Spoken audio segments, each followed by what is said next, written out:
Ready and action!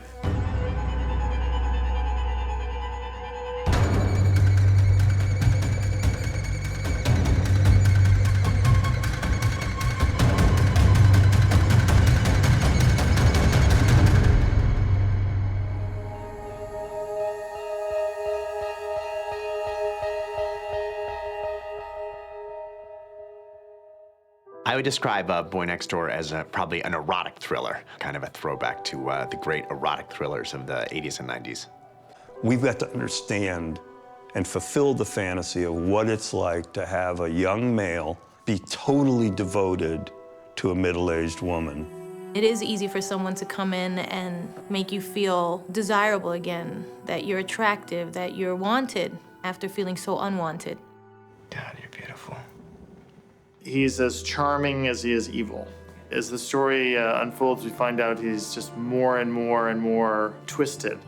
So there's a logic in his mind, but there's still the mania and the disconnect from real life. I will never, ever gonna let you go. For our projects, we're always looking for something that has interesting, timely content, something that's of the moment, that's gonna be entertaining, but at the same time, relevant. Jen and I were talking about 2 years ago, and she wanted to do a movie that was a thriller, but something about mistakes. What happens if you're lost and you make a really bad decision with the wrong person? I was sent a script by Jennifer's managers and by Blumhouse. It was going to be with Jennifer, which was a big draw for me to work with her. I've wanted to work with her for a long time. And I understood exactly what they liked about it. So I said, if I can get to work on this with you guys, yeah, absolutely. Maybe come out a little bit in front of the bag, yeah. Once Rob came on, he started adding more elements to make it more exciting, to take it to another level. And with his experience in action movies and such, we were able to kind of really take this character-driven drama and create kind of a really roller coaster ride of a movie. For me, the two most important things were to have the most sexual love scene that a movie star has done, and then I wanted to have a climax that was truly like the kind of violence that would emerge out of this situation. You have sex, obsession, violence, and that, to me, was the interesting emotional path of the film. Hey. When I love somebody, I protect them. That's what heroes do. Jen! Jennifer is like a totally open partner in achieving a scene, a moment, a shot. And we hit it off right away, and it's hard not to love Jennifer. I think Jennifer really respected him and respected his confidence. And when you're doing a movie in 22 days, you need confidence. So he gave us all a sense of calm. They had an amazing rhythm going on, and just a sort of a shorthand developed between them that was pretty incredible. They both also, from the very beginning, just got the way that this has got to work is it's got to be real. These characters have to be totally believable. I got swept up in the moment. I was vulnerable, and you're very sweet. No. And it was flattering. No. But It was more than that. Blumhouse, has created such a great model. You can really find a piece of material, which is what we did, that we thought was interesting, that we thought would make a great, fun film, and do it on a shoestring budget. Jennifer Lopez, she's obviously used to more expensive movies where they have more time and more days, and she really was committed to making this work, and she and Rob really worked very hard on a schedule that neither one of them are normally used to. So I wanted to test myself and see, could I fit in this form and figure out a way to do it so it didn't look like a $4.5 million movie.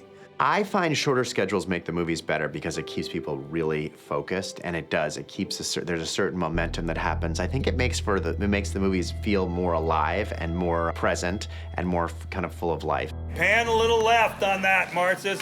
There's such an intensity to it, and there's so much pressure to deliver every day and every time you step in front of the camera, and everybody who's working on the film to deliver every single moment. A lot of the costumes in there are Jennifer's. Yeah, but they're cute, right? They were really We went into Jennifer's closet and went, oh, that looks good, that looks good. And Jennifer was insanely generous. When you're working on such a limited budget, you can borrow things, you can have people send stuff, but you can't buy a lot of stuff. And so at the end of the day, if I have to go into my closet to help kind of create the character, it's fine. It does show you that you can make a good, solid thriller economically. Oh, Claire, we can look at this picture and we know that he's a psychopath, but it's not the way the rest of the world's going to see it.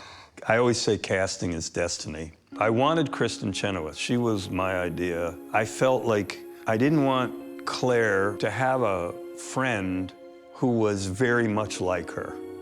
I wanted the opposite. The two of them had such an instant, easy chemistry. Have you ever made a mistake?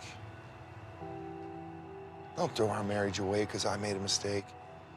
John Corbett was an idea that we all shared because it was a very tricky role. It's easy to hate that character. So for me, I kept saying, this guy has to be so intrinsically likable that he's just got to be a guy who stumbled and made a mistake, and we have to be able to forgive him. We could not do any better. Come on, buddy, slow down. Rob was like, I can't make a movie without a car chase. So there's actually a couple of different car chases in the movie, which are very unusual for our movies, our low-budget movies, but they look terrific because it's Rob. Look out, I got the car! Look out, watch out! Part of it is that those things cost money. I made a lot of sacrifices and shot other things quicker, cut other things to earn the money and the time to be able to do the car out of control sequence with John Corbett and Ian Nelson, or to do the back story of the death of his cheating father and his mistress.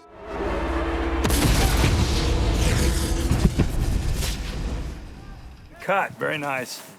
We are at the barn right now, and we're doing a little bit of family bonding time. I'm bringing the Peterson household together. They just don't know it, so they should be thanking me, to be honest. You know, I had this idea of death by V8. And action!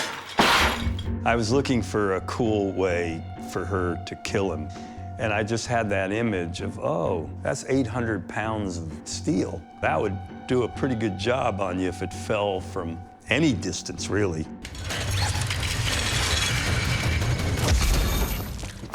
Good job, buddy. I'm back! You know, psychological thrillers are some of my favorite kinds of movies. It's exciting. It's a great grounded thriller. You're plotting it out. Where's it gonna go? Where's it gonna go? How far is it gonna go? And then it's like, yikes! This was an experience doing this movie. The movie is a really fun ride. It doesn't take itself too seriously so that you can enjoy the delicious evil that's going on in it. It's also really sexy, really sexy. I think it's the perfect date movie. It's really a ride along the character of Jennifer. It's her ride. And sometimes that ride is soft, and sometimes that ride is lonely, and sometimes that ride is erotic, and sometimes that ride is terrifying. You're with her. And if you take it, you have quite the emotional experience. You're gonna be okay. And then we're gonna go home. You hear me? We're going home.